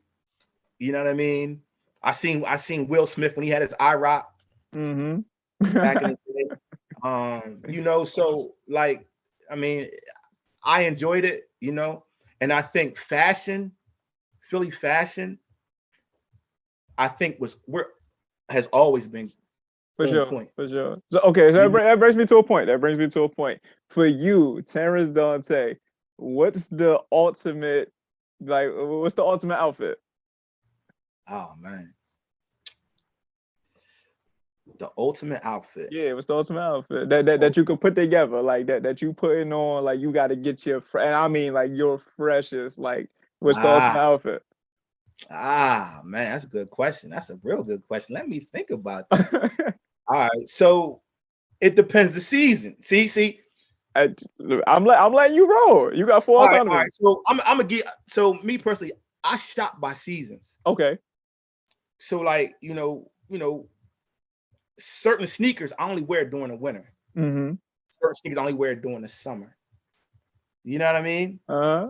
So I think that the freshest thing for me, so we go summer, All right, let's go somewhere. Go ahead. I would say a nice short set, a nice short set, some nice sneakers, you know, some nice sunglasses, and you All cool, you right, good. but look, what's on your feet though? Like these are important questions that the Listen, people need to know. Like, I can say what's the on your typical. feet? Oh man, I can put my sneaks on my feet. I got sneaks Say, too. I was saying, listen, say less. That's say less. That's the right answer. I You ain't know, told you. I design sneaks too. So I got, between my sneaks, my man sneaks, I know some sneaker designers. Chris Air Force One is always the go-to. Everybody go to that. It's my favorite shoe. You know what I mean? Like that's every, you know what I mean? Like, but then like now, like I done ran through them things. So Yeah. but I always keep a fresh pair of Air Force Ones. Mm-hmm. But like, okay, Sergio Tacchini, they make nice short sets. Mm-hmm. Sergio Um, Tech. Mm-hmm. they've been around for a while. Yes, absolutely. Matter of fact, the next thing I'll probably do is probably design a short set, because Okay. I know, like, yeah, because I think it's easier when people have the combination to match. Mm-hmm. Like having Absolutely. a short and like a shirt or some type of, like maybe a hoodie or something like that Mm-hmm. to match. So, I'm trying to think who else makes nice. I know Serta Tacchini makes nice ones. I'm trying to think. Of course, like some of the higher luxury brands, I know I've seen a couple sets by like Gucci or somebody like that. But for the most part, man, I shop by seasons. I definitely shop by seasons. I get my leathers in the summer. Mm-hmm. I give people tips. I heard Oskino talking about this one time too. Mm-hmm. I get my leathers in the summer, you know what I mean, when they're cheaper, Yep. and certain things, you know what I'm saying? Like it only makes sense. I spray water repellent on my sneakers when I first get them, Mm-hmm. to keep, so the water repels off them. My It gives man me a dropping layer, gems, yeah. He gives me dropping a layer of gems. protection. Yeah, so I do that.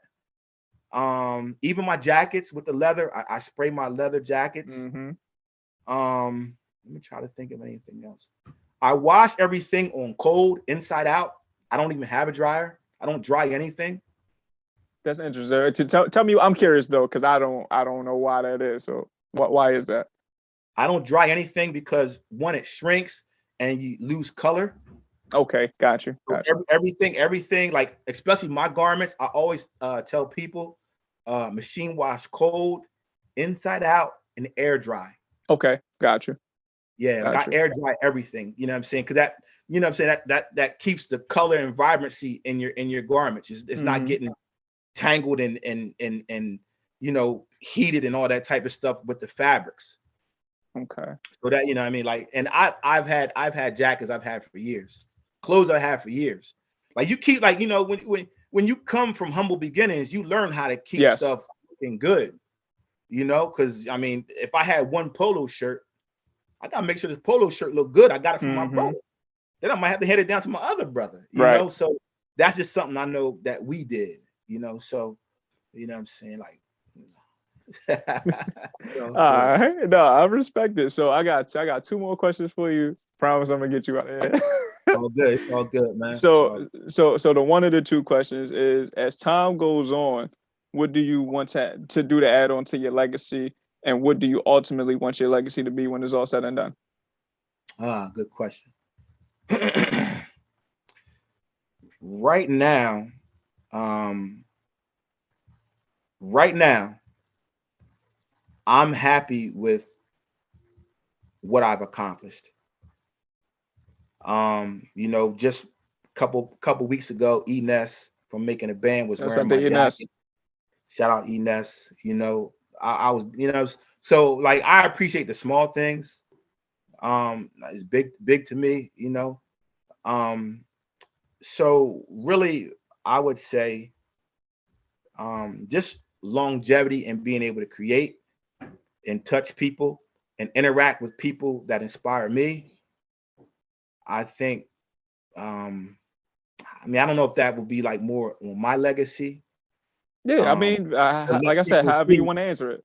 you know what I'm saying, to let people see that if you're determined and consistent, um, you can touch a lot of people, and people that inspire you, whether it's celebrities or whoever. I know a lot of people want to interact with celebrities and things like that. Like everybody wants a celebrity to wear their jacket or celebrity to Right. wear their swimsuit, you know. I mean that's cool. That's dope. Trust me, that's dope. So I think that's probably like that's it's important, you know, because you know I like the fact more that they liked what I designed. Mm-hmm. You know what I mean? Like they like what I designed, not because I paid them or something like that. Like they actually like it. So um I think that's more important to me. So I hope that answered your No, yeah, question. absolutely. You know what I mean? That was a question that I asked Yeah, for you to kind of, do some reflection on, be like, oh, like these are the things that I've accomplished. This is what I've done or what I want to do for my legacy, and this is what I want my legacy to look like when everything is over. So you definitely answered it the way it yeah, needed to be answered. cool. Like I like designing for artists, period. Whether, Hmm. you know, I don't care if you're independent artist, major artist, or whatever. Like, I mean, because like I rap, I recorded music, so Right. I like working with artists, with rappers, singers, and different people, and that creators. Matter of fact, it doesn't matter. Hmm. You know, if we can create something dope, let's create something dope. You know, so that's always like my go-to, because it started out Peru's Kurabu as in a club, family, friends. You know what I mean? So we're a creative club, sound like a hub. So I look at it like Hmm. that. I may create, but then I have other outlets and people who I collab with, you know, and then we can just make an impact, you know what I'm saying, on the creative side. All right, so Yeah. this is the last question. I promise you. I'm gonna get you out here in at least 10 minutes. I got you for sure. Nah, it's all good. It's all So, good. so the last question I got for you is, what are the best moments for you in your career and why? Interesting. Good question. Like I touched on, you know, Enes wearing my jacket. That was like dope. I like that, you know. Um, being in the Tribeca Film Festival was dope. It Yeah, was a dope that's experience. heavy right there. That's Yeah, it was very a dope heavy. experience. You know, recording with, you know, PD Crack, Sparks, J.R. Ryder, Reed Dollars. Like he came to my Hmm. house. You know what I Shouts mean? out to Like Reed. Shouts came out to, to yeah, Reed. shout out Reed, real cool dude. You know what I mean? Like, and I negotiated or reached out to them myself. And I'm nobody, you know what I mean? But Nah, don't do that. Don't do that. yeah, you I ain't understand, gonna let you do that though. you Not know what not I not on mean? this platform. Yeah, Not on this but you one. know what I mean though, like No, for sure. But like you got I'm nothing you heavy, you know what I'm saying? you I'm somebody nothing heavy. important, man. That's why Yeah, you want yeah, a Hollow definitely. Yeah, Talk nah, podcast. You feel me? That's why you yeah, want a Hollow definitely. Talk podcast. Yeah, but it's like for them, you know, they're like, cool, like let's do some business. Hmm. You know what I mean? Because that's what it's all about at the end of the day. Let's do some business. And you know, I think for myself, that really helped me like understand, like, hey, man, you like it gave me kind of like no fear. You know what I mean? Like if I had $2 million, I'm like, yo, Drake, you know what I mean? I don't know what he went for a verse or whatever. Yo, let's do a No, show. real talk. You know what I Real mean? talk. So it's like it gave me that thing, like, hey, yeah, I'm in this business. I can make these calls, you know, if I have the budget for it, or I can make these type of calls and say, hey, you know, reach out to these people. Hmm. I had a good friend of mine. He was um pressing up CDs, right? And he was doing a cover of the Rolling Stones. Mm. Shit. And my buddy, he's real anal. He's real anal. Where he was like, I gotta reach out to Harry Fox or whoever because I gotta pay to do the cover. I'm like, man, go ahead, man, just do the cover because he was selling them. I said, man, Uh-huh. do the cover. And I mean, ain't like he's making millions of dollars off it. So I Right, was like, right. do the cover, man, sell them things, man. He reached out. He actually reached out to Harry Fox, and they were like, you don't got to worry about it. Like if you're pressing up under, I don't know, under 100 or 1,000 or something like that, you don't really got to pay any licensing Right. to make a cover of one of the Rolling Stones songs. So, you know, just from me talking with him, you know, having no fear to interact with these people that you might think are like above you or executives or management or things like that, go ahead and do it. You know, go For ahead and do it. sure. They people just like us. Like I said, communication is key. You come to people the right way, and you got the money or whatever, somebody's going to listen to you. Somebody's going to listen to you. That's a fact. All right. So with that being said, it's customary to the How Talk podcast, man. Can you provide the people with 3 gems to take away from this conversation that they can apply to their everyday life? Yeah. First gem is be consistent. Um, whether that's whatever your craft is, every day do at least one thing to move that forward. So, like for myself, designing clothes, I may pick out some fabric today, or I may send an email out today, but at least try to do at least one thing to move yourself forward. Um, Two, I would always say is maximize your efforts. So even though you may be an independent artist, you want to maximize your efforts. So if you got a release coming out, you got a song coming out, say, plan that song. Like plan it. Okay, next month I'm putting my song out. Right. So next month you're putting that song out, you're gonna be marketing that song all month. Um, then if you're going to put it on streaming platforms, make sure it's on streaming platforms. I don't do no shows. I get a check. I don't do no Exactly. shows. I'm on streaming platforms.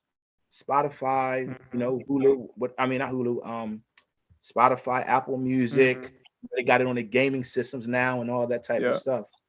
Um, to me, a dollar is a dollar, whether it's a Hmm. dime, penny, a nickel, $5.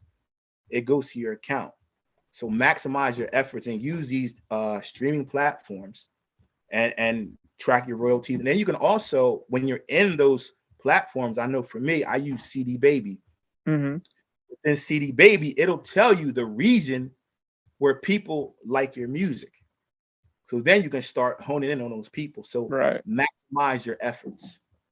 Um, the third thing I would say is have fun.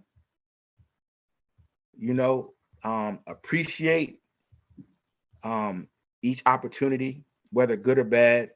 You know, appreciate your time on the stage, appreciate your time on the mic and things like that because things move so fast. Hmm. And don't let people downplay any of your work. because we work hard. Like, I mean, to go to the studio, to write the song, to record the song, to edit the song, to Mm-hmm. edit the video, to shoot the video, to book the model, shoot the model, posing the model. That's a lot of work. Oh yeah. It's a lot of work. So never underestimate the value that you bring to the table, because some people have the effort, some people don't. I'll be around a lot of talkers. I had guys talk themselves out of videos. I'm like, oh, you're real talented. I would like to work with you. I don't want anything for your video. I just want to shoot your video and let's create and make something happen. He talked, oh, well, I need a piano. I need this. So now, do you have a budget for this? Right. No. So let's start somewhere. I always tell people, start somewhere. You know what I'm saying? Like, For it's sure. cool to have, grandeur visions and things like that. But you got Kool-Aid money. Mm-hmm. You got champagne. They say champagne tastes with Kool-Aid Kool-Aid money. money. So I always say, start with the Kool-Aid. That's my take on it. Start with the Kool-Aid. Make what you can make with the Kool-Aid, and then work your way to the champagne. But I've had people talk themselves out of free videos because they want to wait until they got a grand piano that they can put in Center City in the middle of Broad Street and have a pony on a horse and carriage. You know what I'm saying? And then I'm like, bro, like, if you can pay for it, cool, let's do it. But if not, you got to start somewhere. All right. Oh man, I appreciate this conversation, man. 110%. I enjoyed the hell out of this conversation. I appreciate you coming on the platform to talk to me, man. Thank you so much for that. But before you go though, let everybody know where they can find your information, your Instagram, Twitter, all that. Cool. You can look at my website. It's www.terrancedonte.com. That's TerranceDonte.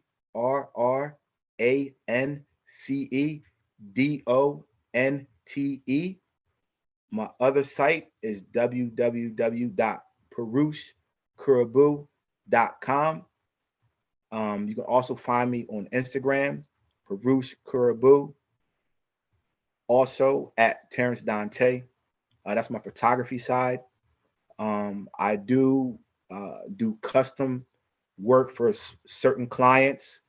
You shooting a music video or any type of creative work, and you want to collab or need something created, jacket or something like that, or I might have something already available for you. I'm available for those types of services.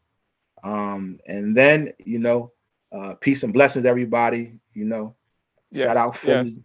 You know, Mm-hmm. Uh, put the guns down. for It's sure. crazy. You know what I mean? We trying to live out here in these streets. So Absolutely. that's pretty much it, man. I appreciate you having me on For sure. here. My dad died probably about 2 weeks ago. Oh man, rest in peace. So yeah, so this is really for my pop, to Shout out to Pops, man. yeah, Welcome back everybody big to the HolloTalk inspiration as far podcast. as Sorry, music and it was things a like little that. technical difficulty. Please do continue your story. I apologize for that. Yeah, so my dad passed 2 weeks ago. So Condolences. I appreciate it. I'm the oldest, so like I feel responsible. Well, not I feel responsible. I am responsible, to carry on, like, as far as the business, for his estate and things like that. My father, he really wasn't in my life like that, heavy drinker and things like that. So, it was kind of tough. But at the end of the day, that's my dad. You know what I Right. mean? That's my pop. So, and he introduced me to music and things like that. My godfather is actually John Whitehead from McFadden and Whitehead, who Mm. sing the song "Ain't No Stopping Us Now." Mm. Now he was killed. He was killed. John Wow. Whitehead was killed. Yeah.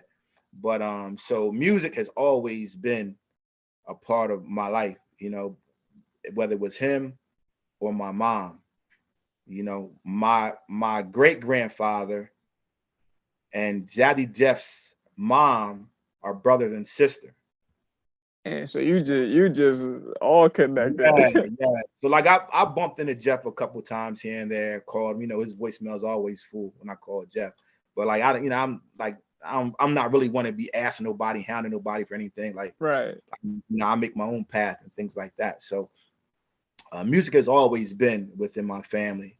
So when I came to rec, with my pop passing, I had to keep myself motivated, to keep working, to keep working and keep being creative and keep myself active while I handle the business of him passing and just that whole transition.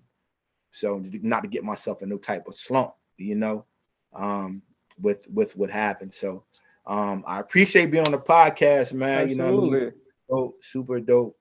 Got to share some of my experiences. Hopefully it touched some people. I gave him a couple gems. Yeah, for sure. You gave more than a couple. Yeah. I gave a couple gems, stories and things like that.